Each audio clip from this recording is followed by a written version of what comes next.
Shalom, shalom, giving all praises, honor, and glory to our power, Yahweh, Bahasham Yahushua, Bahasham Rachak, Wadash, double honors to the apostles, the bishops, and the elders, a great millstone.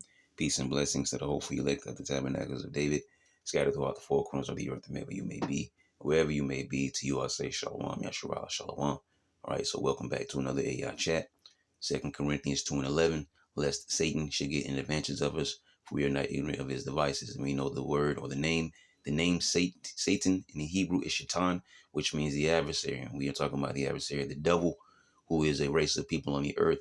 But in particular, all right, we're pointing towards, all right, the bankers, all right, the so-called elites, okay, all right. So lest they get an advantage of us, we're not ignorant of their devices. Ignorant means to not know, all right. And here's one of their devices, all right, their electronic devices that they're utilizing, that they're going to prepare to launch against society.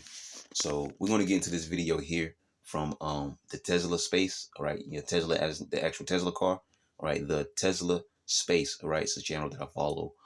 They don't often send notifications, but every now and again they do. And actually, we went into a video the other day about that third patient finally speaking out and showing his face and who he is and so on and so forth. Okay, that came from the Tesla space. That was a video I got from there. It's like 11-minute some change video. Here's another one. Like, where is it? Okay, I see it right there. Because I don't have my glasses on. At least 12 minutes, close to 13. But yeah. So let's just play the video again to it. The race to build humanoid robots is accelerating fast. Everyone is. Yeah. But bear with me. Okay, speed. Yeah, there we go. Maybe we'll crank it up just a couple notches. The race to build humanoid robots is accelerating fast. Everyone is staking a claim on the future of human-shaped intelligence. Because once these tools can think, the question isn't what jobs they'll take, it's what roles we are willing to give up. And that's also a current fight for these American people, all right? Where there are robots that are being created to take over, which, don't get me wrong, there's robots already in a lot of industries, but then they'll still have, physical, workers, all right, laborers, okay? I forgot the word. I had a word there. But yeah, anyways, actual people laboring, because there's certain things that, the person needs to do. All right. And they'll work alongside this, robotic arm. I don't know, like any of you that ever worked in a factory. All right. So, the machine does, most of the working, but there's a portion that the human does. All right. So they're cutting out, they're keeping the robotic portion, but then they're trying to cut out the human portion. Okay. Which, if you look back at the bigger picture, it makes sense, because part of that New World agenda is what? For you to own nothing and be happy. And pretty much, which more so I was aiming at the UBI, which stands for Universal Basic Income. All right. If you don't know what that is, you could do more research on it, but just to keep it basic, basically where the government pays you, which there's, it shouldn't be too hard to understand, because there's programs right now today, right, that people, utilize, right? Scriptures talk about that, us coming here to America and, utilizing these certain programs, so we can survive. All right. A lot of those programs are still up today. But so what the UBI is about is the government paying you a certain amount of money every month based on your household size. All right. So if it's just one person, or if it's two people, or if it's a whole family, 4 or 5 or whatever, the monthly income is based on the size of your family. But the catch is, all right, they're going to only give you so much. And once that money is spent, that's it. Okay. And you're renewed every month. Now, if you have money left over, you can't spend that money, because it's going to disappear back into the system. And then you're going to be reloaded with that family household amount every month. Okay. So you may think, well, why wouldn't I just spend the money? Yeah, of course, go ahead and spend it. But you have to understand, you're still on a limited income. All right. So it's based off what they want to give you. Okay. So and this is what the whole microchip system is about. It's a system of complete control over the people. If they can microchip you, they have complete control over your life. All right. You will not be able to step out of line. All right. And ultimately, more than that, the Lord's going to destroy you anyways. So yeah, the UBI does just that. Okay. So now when you take the UBI and you place that together with a social credit scoring system, all right, you have a very dangerous weapon. All right. Something we always mention. You take the UBI and the social credit scoring system and funnel that through their device. You have a very dangerous weapon in controlling the people, because now you can rule with an iron fist, but not behind closed doors like they do now. You can rule with the iron fist in the open. Everybody knows who you are. Everybody knows you're the devil. But with that device, there's nothing they can say or do about it, because you control their life. You can shut the device off. You can do this. You can do that. You can come and haul them away, and they'll never be seen again. All right. Remember those things went out? I believe there was one in New York, and it was said about the same thing in Florida. Just come take you, which it was talking about any sickness, right? You find any sickness, and you can just come take you away to some camp or whatever without any question, not having even to tell you where are you going, why, or whatever. We just heard you're sick. All right. And when we get you there, we don't have to tell you when we're going to release you. But because that's even if they plan on releasing you. So you know, constantly keeping these certain things in mind that are said, because these are all things that they want to use when they come down with that great rep. Okay, so let's keep going. At Tesla's 2025 All Hands meeting, Elon Musk made his plan clear. He wants 5,000 humanoid robots built by the end of the year. The first Legion, he called it. That number is expected to balloon 10 times by the following year. Now, it's very interesting that he calls it the first Legion, because we know, I mean, Legion is just a word, but we know it was often used when you're talking about Roman troops, okay? A Roman legion, right? So he's making these robots and calling it the first Legion, okay? And we know these guys are operating under, not saying Elon, he's not a real true superpower in the earth. He's just part of the whole charade there. But I was speaking of from the top on down, all right? These guys are the revival of the ancient Roman Empire through the Renaissance period. Renaissance meaning rebirth, okay? So everything is actually I don't want to use that word. I was about to say romanticized, but that's not the word. I was trying to use the word like using the word Roman, but it sounds too much like the word romanticized, because that's not the word. But you know, Romanized. There you go. All right, Romanized, though, I guess, if that's a word. But you know, you see the way they build. All right, certain things they do is still based off the old world that then was ancient Roman Empire, and the scriptures talk about that. How's the word? I know it's in Revelation 17. Man, I didn't want to really go over there, but it's okay. We'll just let the Spirit do what it does, and we'll just get back to the video if we can. So let me go over there real quick. Hold on. Okay, here we go. Because I want to get it right, because break it down, or because this can be complicated to someone who doesn't know, someone who's new or whatever. All right, so I want to get it right. Bear with me. Looking all past what I'm looking for. Okay. So here it is, Revelation 17:5. I'm sorry, 17:5, 17:9. And here is the mind which hath wisdom. The 7 heads are 7 mountains on which the woman sitteth. This is the system, the beast, all right, comprised of NATO and the EU, okay? Now, these 7 right here are talking about Germania Major, the Greeks, the Romans, Germania Major, Germania Minor, the French, the Spanish, and the British, all right? I was just talking about today's equivalent. That whole system that's set up, that's through the NATO and the EU. The NATO handles the military aspect of things. The EU handles the monetary, the funding, money, that part of things, all right? That's the beast system, okay, that has been set up, which America, is pretty much, bullying and controls. So it says, and there are 7 kings, 5 are fallen, okay? So the 5 that are fallen are the Greeks, Germania Major, Germania Minor, the French, and the Spanish, okay? Because it says, and one is. So the one is, you have to understand the time that this was being recorded by John the Revelator, the Roman Empire was in power. So the one is the ancient Roman Empire. And it says, and the other is not yet come. Okay? That was talking about the British. Okay?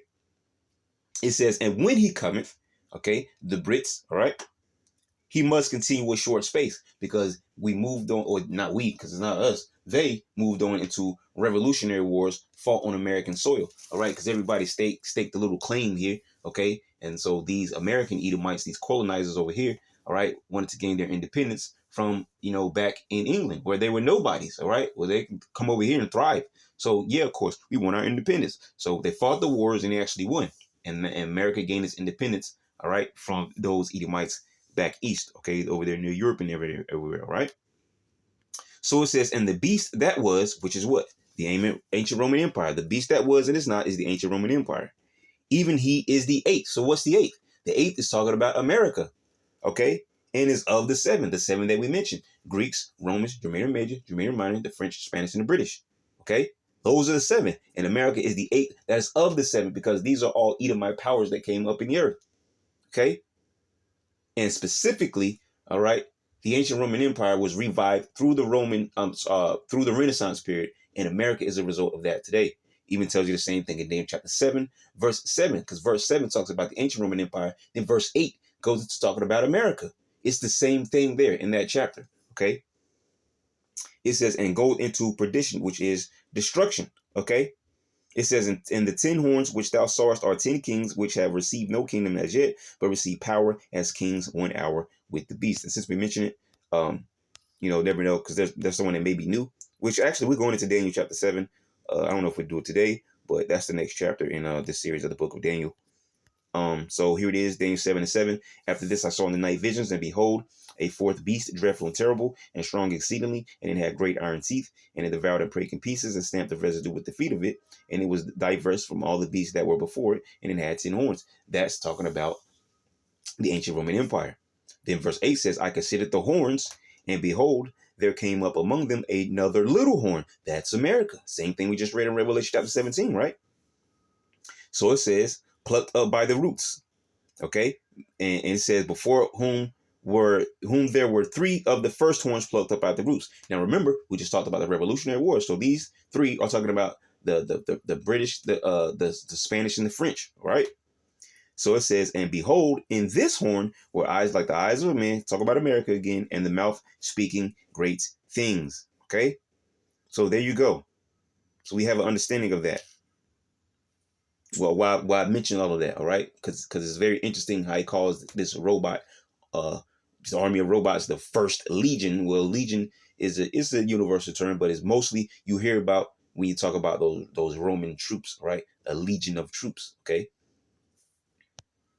10 times by the following year.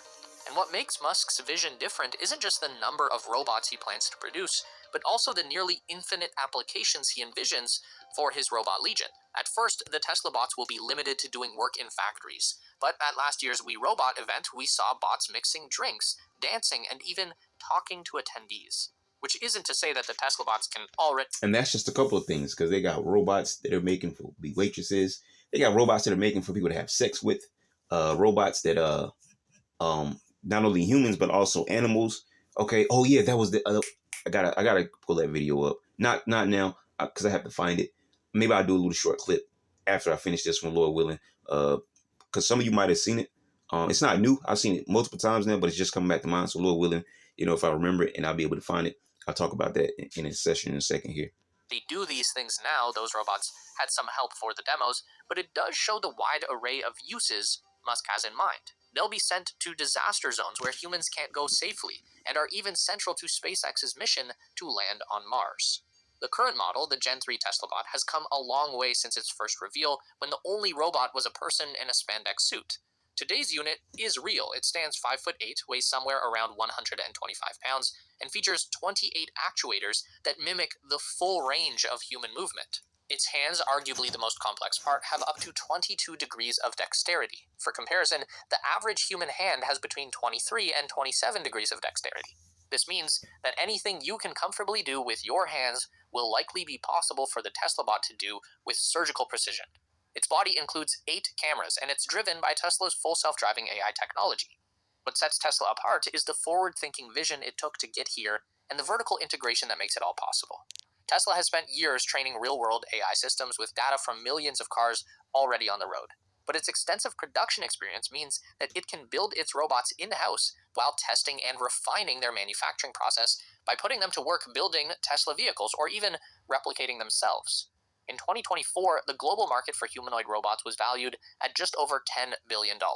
That figure is expected to balloon to nearly $39 billion by 2032. And this isn't being driven by one company or one product. Breakthroughs in AI, robotics, and vision systems are happening faster than ever, alongside falling costs and rising demand. and in 2025 the results are starting to roll off assembly lines. In Norway, the startup 1X is deploying a humanoid robot named NeoGamma into real homes. They are aiming for hundreds, maybe thousands of deliveries by the end of this year. Then there's Figure, a company that may not be a household name, at least not yet, but they arrived on the scene last year with a new robot that leveraged OpenAI's ChatGPT to bring a conversational voice to a humanoid robot, even if the conversation itself was a bit slow. But Figure's Which I've never heard of Figure to now. new AI brain called Helix is a leap forward. It allows humanoid robots to understand their environment and manipulate objects they've never seen before. All of this is moving out of the testing phase and into the marketplace. The company is scaling production to 12,000 units annually and plans to produce 100,000 robots in the next 4 years. That's a number that would have sounded impossible even just last year. The core of their strategy is the Helix system. It's not just one AI model, it's a two-part computer brain. The first part is for perception, a vision language model with 7 billion parameters. It sees the world, understands speech, and reads context. The second part is for motion, an 80 million parameter motor model that takes all of that processed data it receives and tells it precisely how to act, calculating how to reach, grip, and respond. Let me put you onto something. Getting your degree online. No, but seriously, this is something a lot of people sleep on. Well, Calculating how to reach, grip, and respond. One half understands, the other half moves, and together they give the robot the ability to interact with the world in real time in ways that start to look a lot like how you or I would engage with our own surroundings. With 35 degrees of motion, the robot has the flexibility needed to truly use its fingers, swing its arm. But the question is, why would you want robots to take people's jobs? See, that's that bigger agenda, okay? That's that bigger picture, all right, that people haven't quite fully waken up to, okay? Why do you want robots to take people's jobs? And walk to. And that's why we just spoke about the UBI, okay, and that social credit scoring system. Wherever it needs to go. And Helix was trained on just 500 hours of high-quality data. That's a fraction of the time it takes to train other AI platforms. For comparison, it took the equivalent of almost 10 years to train ChatGPT 3. Yet the Helix system has already demonstrated the ability to handle tasks it was never explicitly trained for. In one demo, Figure's Helix-powered humanoid was told to organize a refrigerator. No prior training, no step-by-step instructions, just language, vision, and real-time decision-making. And it did it. Not perfectly, but well enough to trigger a sense of awe, the kind of performance that makes you wonder what the next version will be capable of. Unlike other companies relying on data centers and cloud computing, Figure has embedded the entire Helix system to run inside the robot itself using onboard GPUs. That means no lag, no need for consistent Wi-Fi. It's all just set up right out of the box. And perhaps... Hey, remember what happened in Our Robot, right? That's one of my more favorite movies when I was coming up. But yeah, they seem so nice. They seem so helpful and everything. And they seem smart and all that stuff. And then that red light went on, all right? And they started tripping, all right? Most telling of all, they cut ties with OpenAI to build it. They didn't want a rented brain. They wanted to have their own. If Tesla is going for scale and Figure is chasing autonomy, then NVIDIA is building the infrastructure for all of them. Think of what Android did for smartphones. That's what NVIDIA is now attempting to do for robots with a project called Groot. The name is obviously a play on the Marvel movie character, but it also stands for Generalist Robot. Groot is a foundational model, an AI system built to handle many types of real-world tasks. It's designed to adapt on the fly. NVIDIA trained it using 3 sets of data: sensor data from the physical world, synthetic environments where anything can be simulated, and by scraping and analyzing large amounts of video. Groot is a universal base layer, a plug-and-play brain that any humanoid machine can use. To do so, it uses 2 distinct processing systems that work together in ways that resemble the human nervous system. System 1 is reflex. It reacts almost as if it were moving on instinct. System 1 allows Groot to make snap decisions and respond in an instant. System 2 is the reason module that allows it to interpret instructions, scan the environment, and take the time to make plans and see them through. Together, they create something more fluid than code. It decides what matters now and what can wait. NVIDIA is doing more than releasing a model, it's launching a full ecosystem. They've made Groot open source, inviting developers around the world to build on top of it. They've built simulation tools like the Groot Blueprint, designed to generate training data at massive scales. And they've collaborated with Google DeepMind and Disney Research to create Newton, a physics engine to make robotic motion more lifelike in virtual environments. To handle the physical side, NVIDIA has introduced Jetson Thor, a chip powerful enough to run Groot in real time, embedded inside the robot. And it's fast. Now, why would they call it Thor of all things? In one test, Groot produced over 780,000 training examples in just 11 hours. That volume of data would normally take weeks to collect, and Groot did it in half a day. NVIDIA's target isn't just one client, it's the entire sector, and their customer list reads like a who's who of robotics. 1X Technologies, Agility Robotics, Aptronic, Boston Dynamics, Figure AI, Fourier Intelligence, Sanctuary AI. If you're building a robot in 2025, you are probably using NVIDIA somewhere along the way. For a long time, companies like Boston Dynamics and Unitree focused on something almost mythic, creating machines that can move like us, to go from shuffling or wobbling along a factory floor to being able to leap, twist, sprint, and perform a backflip required mastering physics, and these companies have nailed it. Boston Dynamics is the godfather of mechanized robots. The company spun off from MIT in 1992 and announced their first robot dog, Big Dog, in 2005. It was intended to be a sort of robot pack mule for the US military. It offered impressive stats, but its noisy gasoline engine ultimately prevented it from ever being deployed. Boston Dynamics discontinued Big Dog at the end of 2013, and 3 years later they released Spot, a leaner electric model that even became available for sale to the general public, briefly starting in 2020 at a cost of $74,500.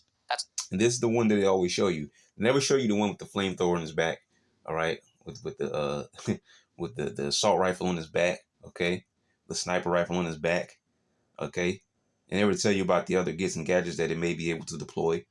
Doesn't tell you if it has thermal imaging or night vision or whatever. They just show you the nice ones, right? And you can go buy one too, right? They show you this one all the time, okay? They even did that on the news, all right? They were showing it on the news. I want to say that was last year. Showing it on the news, but they never show you the lethal one, all right? The one that they're going to send at you, okay? It's over 90 grand in today's money for a robot dog that can open the door. Boston Dynamics announced their humanoid robot Atlas in 2013. The hydraulic-powered robot was initially designed to assist in search and rescue operations, but over the years it has continued to evolve and become more capable of even more tasks. Last year, the company announced an all-new version of Atlas. Like Spot, it's an all-electric model, and its ability to move around like a human, but with superhuman strength, is becoming more and more impressive with each new video the company releases. Over in China, Unitree is preparing to show off its latest humanoid model, the G1. Agile, affordable, and surprisingly lifelike, it's built for mass production. G1 is set to make its full debut at the 2025 Robotics Summit and Expo, but early previews show a robot capable of remarkably human-like movement, smooth turns, steady balance, and even complex poses. A company called GXO is already deploying humanoid robots, specifically its Agility Robotics digital model, into warehouse operations. These robots are unloading packages, moving inventory, and doing it alongside human workers in an industry struggling with labor shortages. The appeal is obvious. A worker that doesn't get tired, injured, or sick. A worker that doesn't go on strike. It's the same thing when it comes to... There you go. And that's how they want to shut down the people, okay? Because they don't need to take water breaks, all right? They don't need to take piss breaks, okay? They don't need to take any kind of breaks, all right? They're not going to be called in or called off of work or whatever. They're going to work 24 hours. The only time they're not going to be working is when they're scheduled for their routine maintenance. And at that time, they're just going to step in another robot, all right, to continue on, right, with a continuous flow of work, okay? And then that robot is, you know, ready to go. And I guess whenever there's an open spot, they'll bring him back on the floor, all right? So what the human can achieve by having a limited amount of energy at any given time, okay, where you have to rest and things of that nature, maybe take time off. Women got to get pregnant, going on leave, or whatever the case may be. Someone's injured at work. That's all cut out through the robotics, all right? And this is Esau's world, okay? This is what he wants, all right? He wants the robotic digital world as well as the humans being shipped up. And a part of that, Dr. Evil, all right? Fusion of man and machine, okay? You're going to have machine and you're going to have man machine, or however you want to say it, all right? Because they want to put their device inside of you, okay? Healthcare and elder care. As populations age and caregiving demands increase, humanoid robots are stepping in to perform the kind of routine tasks that drain time and energy from nurses and home aides. Things like getting supplies, monitoring vital signs, or assisting with physical mobility. See? They are not replacing empathy, but they are relieving strain. And in the most dangerous... beautiful, because going right back to the iRobot movie, okay, when he told the doctor his story, when she came over to his house, all right, he was like, he told her the story about, you know, the drowning little girl, him and the little girl in the car, and the robot came and saved them because he had a higher probability, you know, through calculation that he would survive and not the little girl. And he says, he says, and there's nothing up here except for what he says, lights and clockwork, and that's all. All right. So they're only analyzing, you know, the computer statistics or whatever. I guess I could say it like that. Right. But when it comes to human thinking, connection through emotion, and all those different things, it's not there because it's a robot. It's a machine. OK, there's nothing up there except for clocks and light work, man.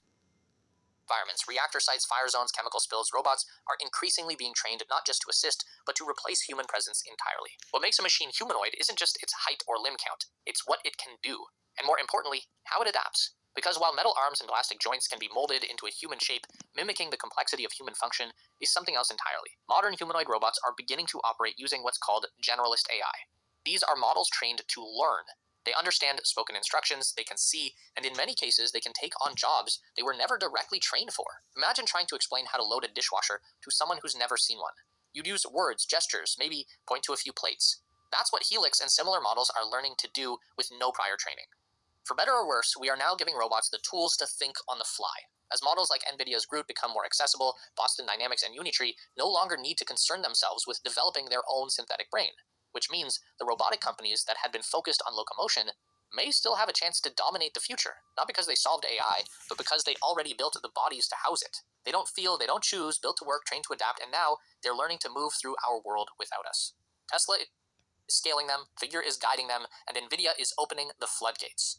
They are not here to replace us, but they will change what we are needed for, and that shift is already underway.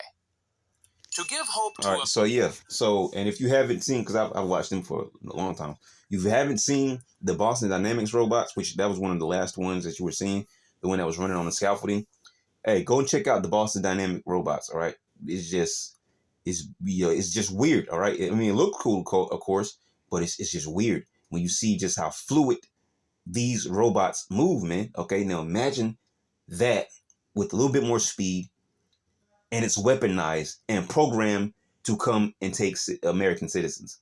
All right, it's going to be a whole different level. Okay, and this is what the Israelites are not prepared for. And of course, I say Israelites because we don't care about the heathens, what they are or are not prepared for. It's about Israel. All right, it's not a Jake, sitting in the hood or wherever, sitting, all these different tribes, wherever they are, that are, still operating, not under the spirit, as the 2/3, they have no idea what they're in for. Okay. And so, yeah, I just thought this was a very cool video to pull up real quick and have a quick little chat about. All right. Because we know Esau's moving towards this type of technology. And the ultimate one is always, as we know, always, all right, is micro C-HIP. Next to that, it is that brain device. But then you also have different things of that nature, which is, once again, as I constantly mention, which is why we do these sessions, to look for the micro C-HIP, anything about it, or the brain C-HIP, anything about it, it's coming, or whatever the case may be, as well as other technologies that the Esau is dealing with that he wants to bring out to the forefront under his so-called New World Order. But pretty much that's it. We're going to leave it at that. Lord willing, you will edify. Till next time, y'all going to say shalom.